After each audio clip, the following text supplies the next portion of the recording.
제 아들 이한이는 포켓몬 뽑기 게임을 좋아해요. 그래서 한 달 전인가 한 달 반 전에 이한이를 데리고 트리플 스트리트 D동에 그 게임기가 있어서 제가 같이 하러 갔었어요. 먼저 홈플러스에서 게임을 하러 갔다가 아이가 옆 건물 그 트리플 스트리트에 있는 게임기로 가고 싶다고 해서 자전거를 타고 홈플러스 쪽에 두고 그리고 걸어서 홈플러스로부터 트리플 스트리트 D동까지 걸어서 갔어요. 그리고 게임을 재밌게 하고 이제 다시 자전거를 가지러 홈플러스로 돌아가는데 그 D동부터 거기 그 지상 있죠? 갑자기 이한이가 제 손을 꼭 잡는 거예요. 날도 어두워지고 이게 저녁이 되어서 주변이 낯설었는지 제 손을 꼭 잡고 D동부터 A동까지 그리고 홈플러스로 같이 갔는데 그런데요 이게 기분이 좋더라고요. 매일 이한이는 엄마만 더 찾고 엄마를 많이 좋아하는 이한이가 먼저 제 손을 꼭 잡는데 참 기분이 따뜻해지는 아이와의 동행이었어요. 그런 경험을 하고 나서 예수님과 함께 동행한다는 게 무엇인지에 대해 더 생각해 본 것 같아요. 우리는요, 교회에서 하나님과 동행해야 한다는 이야기를 많이 들어요. 신앙생활에서만이 아니라 우리의 삶의 자리에서도 예수님과 동행하는 삶을 살아야 한다는 걸 어느 정도 신앙생활을 하신 분이면 교회에서 들으셨을 거예요. 그런데 예수님과 동행한다는 게 무슨 의미일까요? 예수님과 동행을 하면 어떤 일이 생기는 걸까요? 왜냐하면 저는 그리스도인으로서 동행을 해야 한다는 당위성에 대해서는 많이 들었어요. 근데 구체적으로 동행을 하면 어떤 일이 생기는지에 대해서는 잘 몰랐어요. 몰라도 알아서 좋은 일이 생기겠지. 그러면 안 돼요. 왜냐하면 믿음은 들음에서 나는데 예수님과의 동행에 대해 무슨 일이 일어나는지 듣지 못한다면 그 사람은 결국 믿음이 생길 수가 없고 결국 동행의 유익을 얻지 못해요. 예를 들어 12해를 혈루증으로 알아온 한 여자가 예수님의 옷에 손을 대어 치유된 사건이 있어요. 수많은 사람들이 서로 밀치고 예수님을 만지려고 예수님 주변에 많았는데 왜 이 여인만 치유받았을까요? 그 수많은 군중들 중에 예수님을 막 만지는 사람들 중에 몸이 이것저것 아픈 사람이 없었을까요? 아니요, 있었겠죠. 그런데 왜 이 여인만 치유받았다고 성경은 적을까요? 왜냐하면 여인에게는 믿음이 있었어요. 예수님은 치유자시고 능력이 있으시니까 내가 저분의 옷자락만 만져도 난 치유가 될 거야 라는 믿음이 있었어요. 그 믿음이 있었기 때문에 예수님의 옷을 만졌고 예수님의 능력이 그 믿음에 반응을 한 거예요. 마가복음 5장 34절이요. 예수께서 이르시되 딸아 내 믿음이 너를 구원하였으니 평안히 가라. 내 병에서 놓여 건강할지어다. 예수님의 능력이 이 여인을 치유했어요. 그런데 예수님은 너의 믿음이 구원, 즉 치유를 했다고 하세요. 왜 믿음이 구원을 주었다고 하실까요? 왜냐하면 이 믿음이 예수님의 능력을 끌어당기는 자석 같은 역할을 한 거예요. 여러분 세상 가운데도 뉴 에이지 가르침이 있어요. 그 가르침에 영향을 받은 사람들은 믿음의 힘을 믿어요. 신념의 힘을 믿어요. 긍정적으로 사고하고 긍정적인 것을 믿으면 좋은 일이 생긴다고 믿어요. 그런데 그리스도인의 믿음은 그런 게 아니에요. 그리스도인은 우리의 믿음이 좋은 일을 만들어낸다고 믿지 않아요. 우리의 믿음은 단지 다리 역할을 하는 거예요. 이미 존재하는 예수님의 능력과 치유가 믿음이라는 다리를 건너 저와 여러분에게 오는 거예요.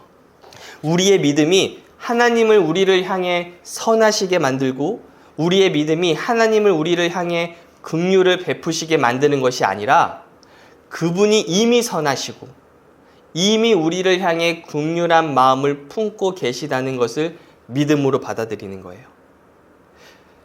무언가를 믿음으로 만들어내려고 하는 그 뉴 에이지적 믿음과 전혀 다르다는 걸 아셔야 돼요. 그래서 이 시간에는 구약에 나오는 언약궤를 통해서 예수님과의 동행이 우리에게 주는 은혜에 대해서 알아보면서 또 그 은혜를 우리가 듣게 되므로 믿음을 갖게 되는 귀한 시간을 갖겠습니다. 그러면 먼저 이 언약궤는 무엇을 상징할까요? 이게 언약궤인데 이 밑에 나무로 만들어져 있어요. 조각목이라고 해요. 이 조각목은 아카시아 나무예요. 근데 성경에서 나무는 때론 인간을 의미해요. 그런데 이 아카시아 나무는 견고하고 해충이 침투하기가 어렵고 썩지 않는 나무로 알려져 있어요. 즉 언약궤에 아카시아 나무를 쓴 건 예수님, 이 언약궤는 예수님을 상징하는데요. 예수님의 인성이 저와 여러분 같이 부패하지 않는 인성을 가지신 것을 의미해요. 로마서 8장 3절 보면 곧 죄로 말미암아 자기 아들을 죄 있는 육신의 모양으로 보내사. 예수님은 죄 있는 육신의 모양으로 오셨지 죄 있는 육신으로 오신 게 아니에요. 인간의 모양, 인간으로 오셨지만 죄는 없으셨어요. 그리고 이 나무를 순금으로 안과 밖을 도금해요. 덮었어요. 성경에서 순금은요 신성을 뜻해요. 나무에 금을 입혔다는 건 예수님은 100% 인간이셨고 100% 하나님이시라는 걸 뜻해요. 이제 덮개를 볼게요. 위에 덮개. 윗부분의 이 덮개 전체는요 순금 한 덩이를 가지고 만든 거예요. 순금을 잘라서 모양을 내서 나중에 붙이고 그러는 것이 아니라 큰 덩이를 때리고 쳐서 그렇게 만든 게 이 덮개예요. 그 큰 덩어리를 때리고 정제했다는 건 예수님의 고난과 십자가 사역을 의미해요. 이사야 53장 5절 그가 찔림은 우리의 허물 때문이요 그가 상함은 우리의 죄악 때문이라. 그가 징계를 받음으로 우리는 평화를 누리고 그가 채찍에 맞음으로 우린 나음을 받았도다.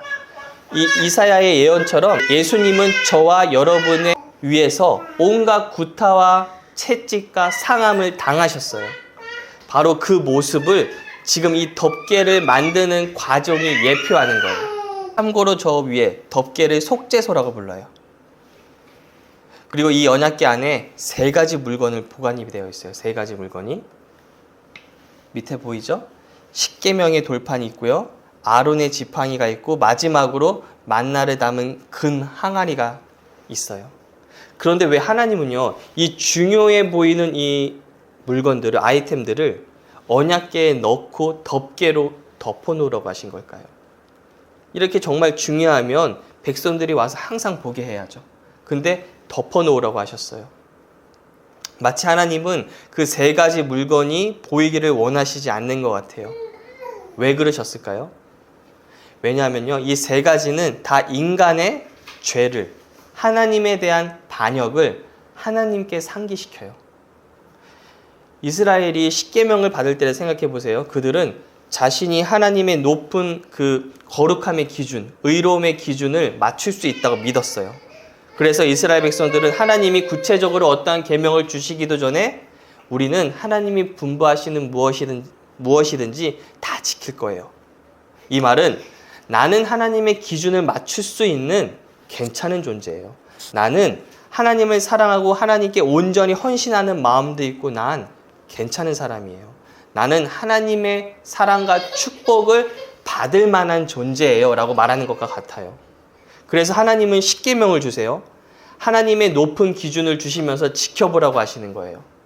하나님의 그 기준을 맞출 수 없는 죄인임을 깨닫기를 바라는 마음에서예요. 십계명은 그런 배경에서 주신 거예요. 그리고 아론의 지팡이요. 하나님께서 아론을 대제사장으로 삼으신 걸 항의를 해요. 그러니까 이스라엘의 각 지파에 지팡이를 가져오게 하셔서 성막에 두고 오직 아론의 지팡이에만 싹이 나고 열매를 맺게 하세요. 하나님이 아론을 선택하셨다는 증거예요. 즉, 이 아론의 지팡이는 하나님께서 세우신 지도자에 대한 인간의 불신 때문에 일어난 사건이에요. 마지막으로 만나를 담은 금 항아리가 있어요. 이스라엘 백성들이 배가 고프다고 하나님께 불만을 나타내요. 그러자 하나님께서 하늘에서 이 만나를 주세요. 성경은 이 만나를 가리켜 천사의 음식이라고 말해요.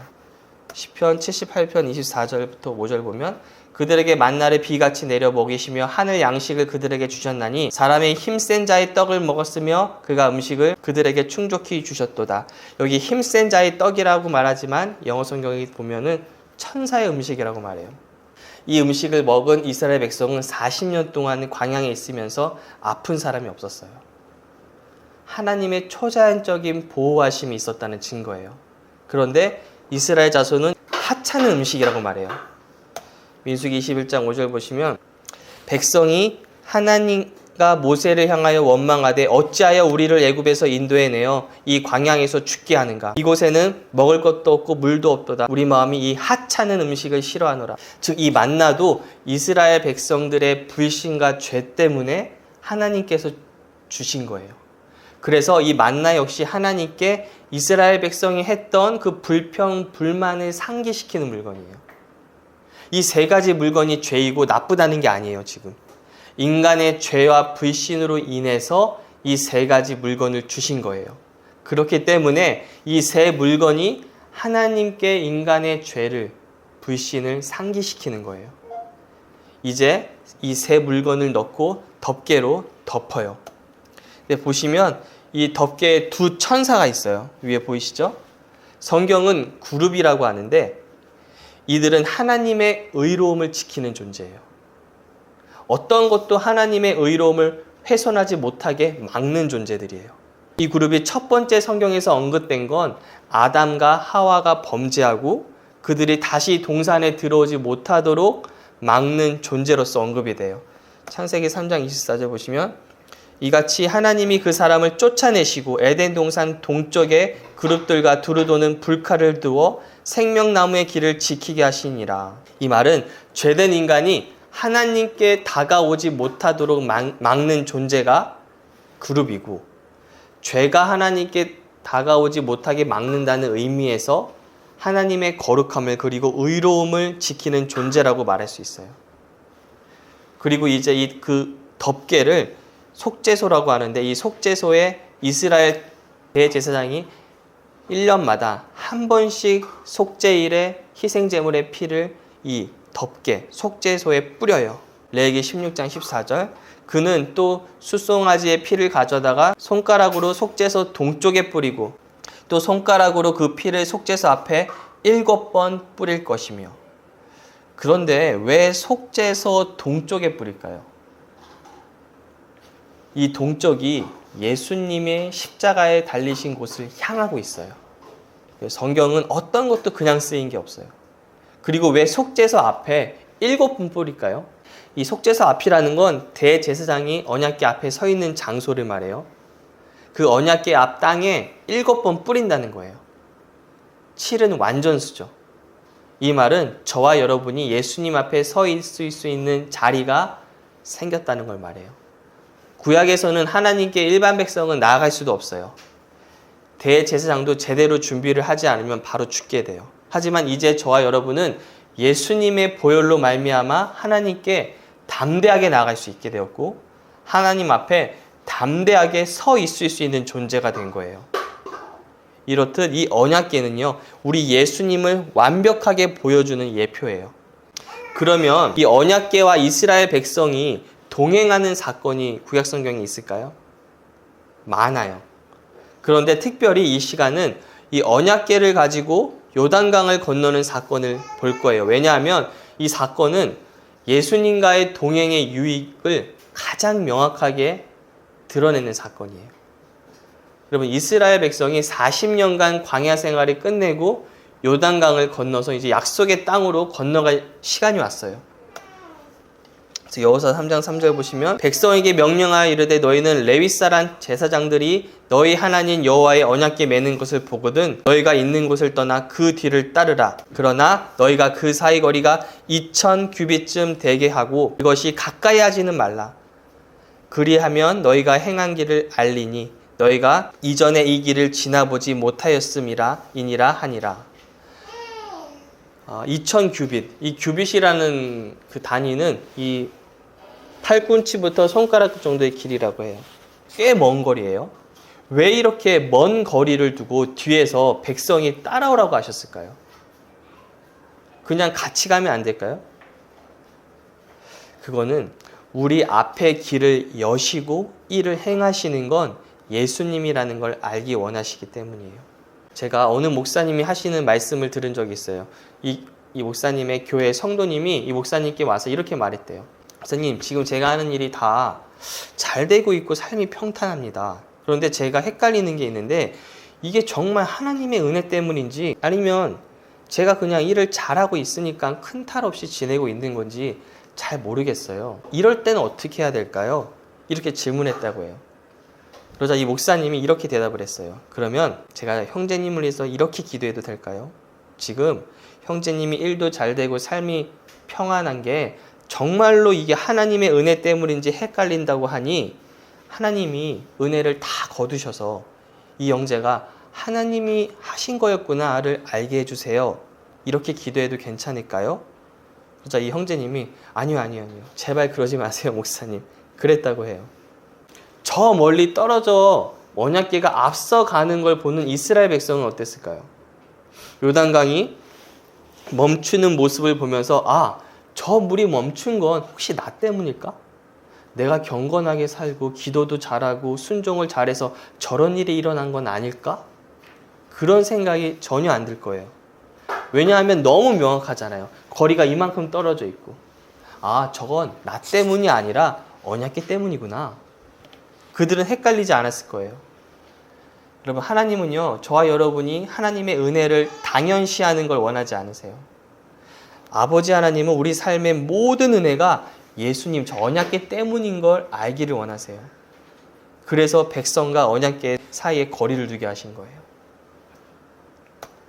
여호수아 3장 14절, 백성이 요단을 건너려고 자기들의 장막을 떠날 때에 제사장들은 언약궤를 메고 백성 앞에서 나아가니라.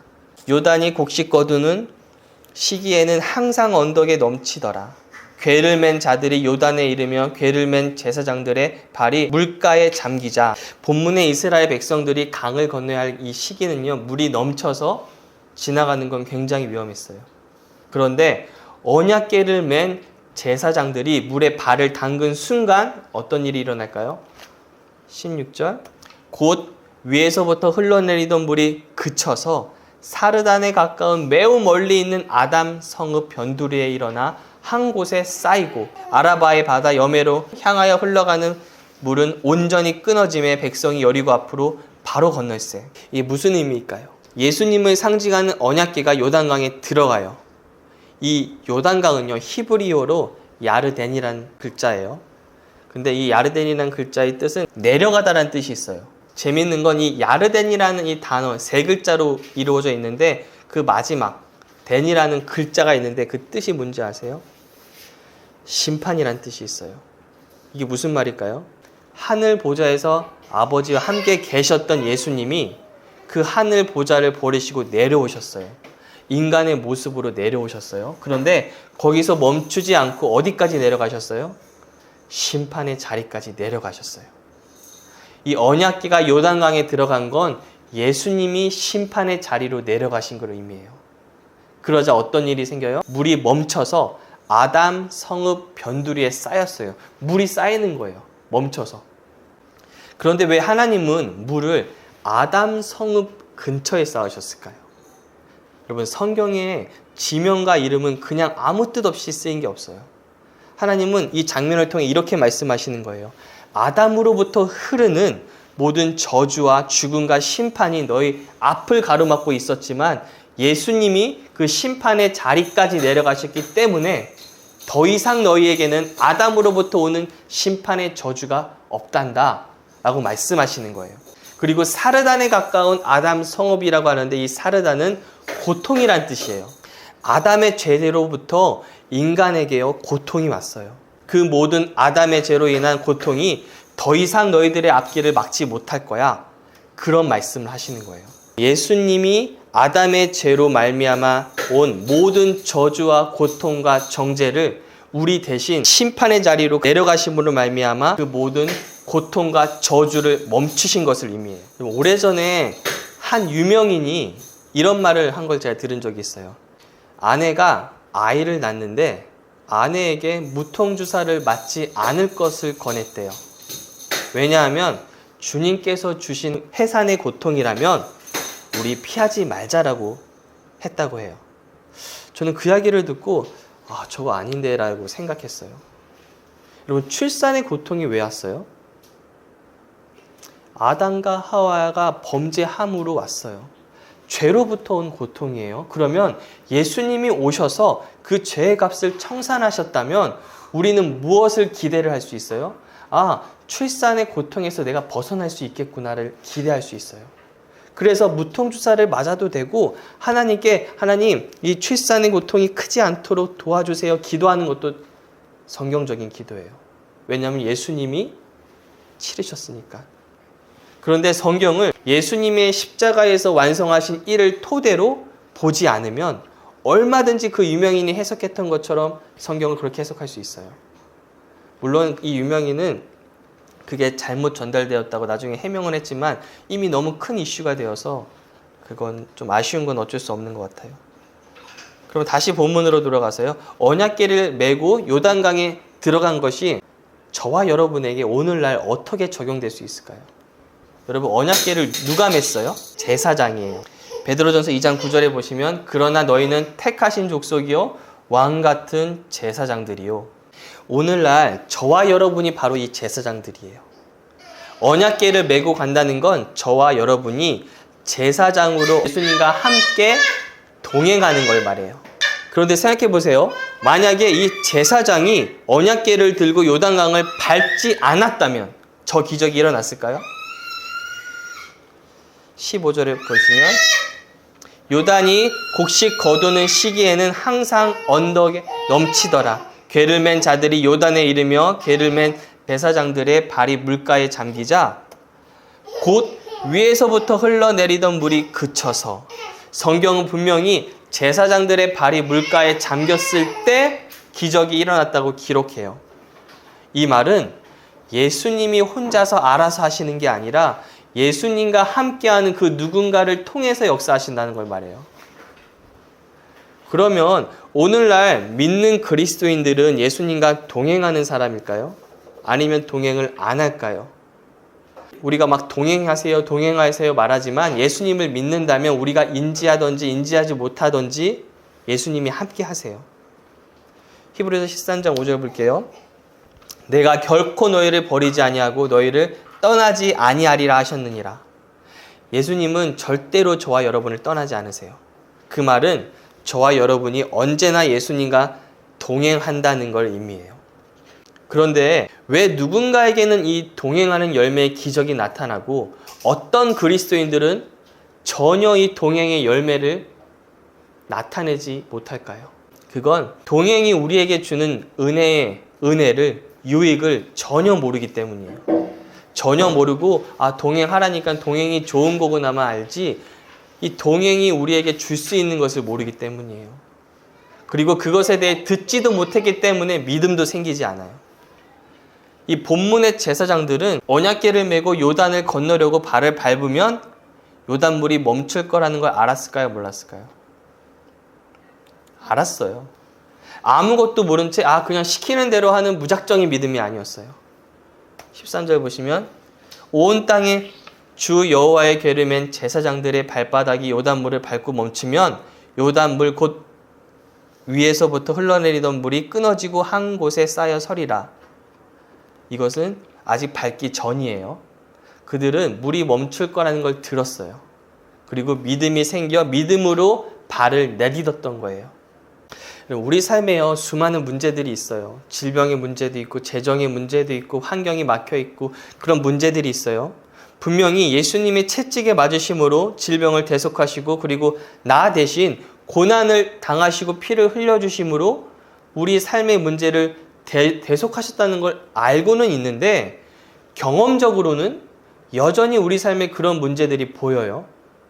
믿는 자나 믿지 않는 자나 구별 없이 모두가 경험하는 문제들이에요.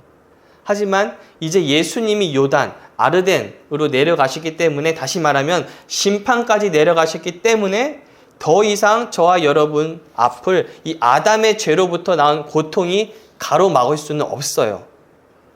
그런데 문제는 여전히 있고 여전히 존재한다는 거예요.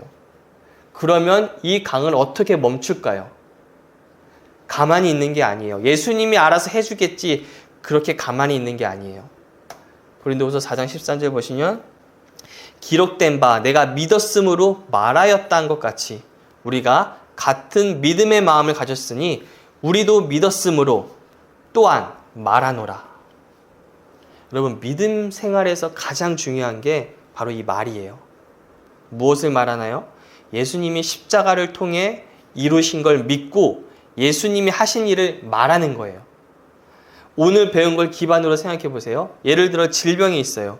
이 질병은 죄를 지은 이후에 이 세상에 들어오게 되었어요. 그렇다면 우리는 이렇게 말할 수 있어요.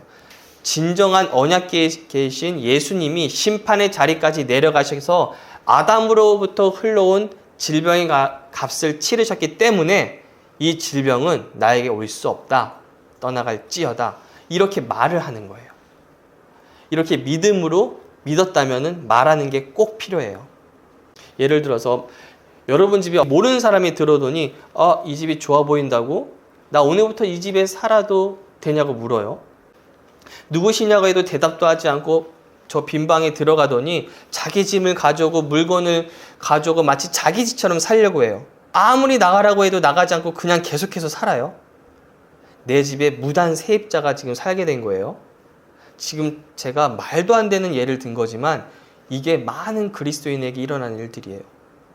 예수님이 저와 여러분에게 베푸신 은혜들이 있어요. 그런데 실제 삶에서는 은혜는커녕 반대의 일들이 나타나요. 그러면 어떻게 하실 거예요? 많은 사람들이 이것도 하나님이 허락하신 거야. 뭐 어쩔 수 없이. 그렇게 체념하고 사는 분들이 많아요. 그러면 기적은 나타나지 않아요. 언약궤의 제사장들이 발을 내디디면 그들의 믿음을 보였다면 저와 여러분은 말을 함으로 우리의 믿음의 발을 내디디셔야 돼요. 이 고통은 예수님이 담당하신 고통이니 내 삶에서 떠나갈지어다. 이 질병은 예수님이 담당하신 질병이니 내 몸에서 떠나갈지어다. 이 어려움은 예수님이 담당하신 어려움이니 내 환경에서 떠나갈지어다. 그렇게 말을 하셔야 돼요. 언제까지요? 내 집에 살고 있는 이 무단 세입자가 나갈 때까지요. 이게 바로 예수님과 동행하는 그리스도인의 삶의 방식이에요. 예수님과 동행한다는 건 이런 의미까지 있다는 걸 아셔야 온전히 예수님과 동행하는 삶의 그 풍성함을 누릴 수가 있어요. 말씀 마무리할게요. 저는 개인적으로 조용희 목사님을 참 좋아하고 존경해요. 왜냐하면 제 삶의 가장 어두운 시기를 그분의 메시지로 전 이겨낼 수 있었어요. 그런데 조용희 목사님의 설교를 들으시면 아시겠지만 메시지가 내용은 굉장히 심플해요. 언제나 예수님의 십자가를 통해 믿는 우리에게 주신 그 놀라운 은혜를 계속 말해요. 그러면 목사님이 심우하셨던 여의도 순복교회에서는 그런 메시지를 듣는 그 교회에서는 수많은 기적들이 나타났어요. 그러면 생각해 보세요. 예수님이 차별하신 걸까요? 다른 교회도 많은데 왜 그 교회에만 유달리 기적이 많이 나타났을까요? 예수님이 십자가를 통해 주신 그 은혜를 알게 되었기 때문이에요. 그리고 아는 것으로 멈추는 것이 아니라 그 진리를 믿고 말했기 때문이에요. 조용희 목사님은 언제나 이 입술의 고백을 굉장히 중요하게 여기셨어요. 예전에는 막연히 저렇게 해야만 되는구나 생각했던 것들이 이제는 이렇게 말씀을 통해서 보면서 더 이해가 되는 것 같아요. 개인적으로도. 하나님은요, 기분에 따라 움직이지 않으세요. 오늘은 기분이 좋으니 내가 응답해줘야지. 아니야, 오늘은 말고 더 열심히 더 해봐. 더 기도해봐. 더 열심히 하면 내가 그걸 보고 그 정성을 봐서 응답해줄게. 그러지 않으세요. 성경 곳곳에 하나님이 일하시는 방식을 적어 놓으셨어요. 그리고 우리가 그것을 찾아서 적용해서 승리의 삶을 살기를 원하세요. 오늘 그 하나를 나눈 거예요. 우리는 이제 예수님과 동행하는 자인데 그 동행은 단순히 함께하는 것만 의미하는 것이 아니라 예수님과 함께할 때 우리 앞에 그 아담의 범죄로부터 이어오던 수많은 문제들이 우리 앞에 있을 수가 없는 거구나. 그걸 알길 원하세요. 그리고 그 진리를 알고 믿음으로 매일매일 살아가길 원하세요. 매일매일 말로써 선포함으로써 발을 내딛기를 원하세요. 이 말씀을 알았다면은 이 말씀은 우리들의 삶에 적용함으로 이 동행의 유익을 누리는 저 여러분이 되시기를 기도하겠습니다. 네.